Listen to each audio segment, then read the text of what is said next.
For this course, we're actually going to be using kind of a virtual lab.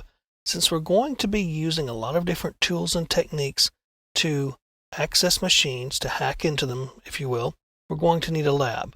We're not going to do this on actual production machines or servers or computers that people actually use.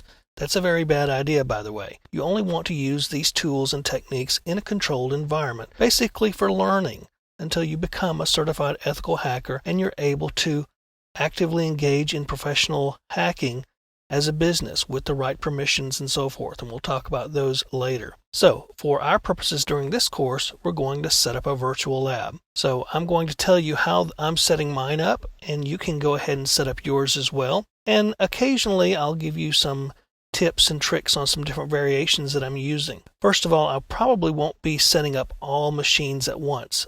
Very rarely will we be using several virtual machines and operating systems at the same time. You may turn one on and use it, or turn another one on to attack another machine, and so forth. So we're using virtual machine technology to set up our network, our victim machines, our attacker boxes, and so forth. If you have the resources, for example, if you're on a closed network or you have enough physical machines, then by all means go ahead and set up a lab like that. If you like, that's up to you. Now, as I said, we won't have all of our virtual machines running at the same time. We'll use them as appropriate during the course.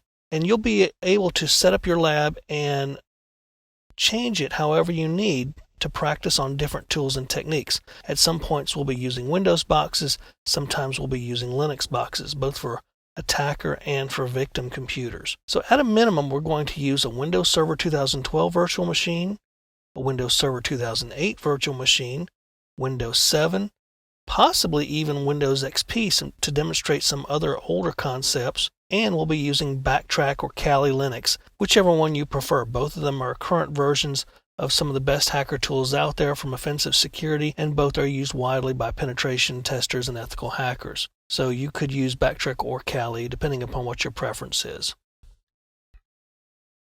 Now, if you need to download Windows operating systems, of course we want you to use legally licensed copies of Windows, but you can use the trial versions. And typically they're good for 180 days or however long they are until they expire. So you would download these directly from Microsoft.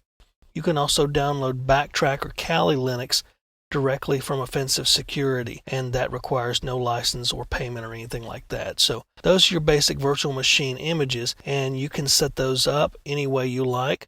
I would prefer that you network them together so they can see each other on a virtual network, and you can use some tools from your host computer, but primarily would like for you to use tools that are on your virtual machines themselves. So that's our lab and how we're going to conduct the course with it. And I'll give you more details as we go along about the network setup, the IP address space, and so forth, because some of it will change depending upon the tools and techniques we're using throughout the course.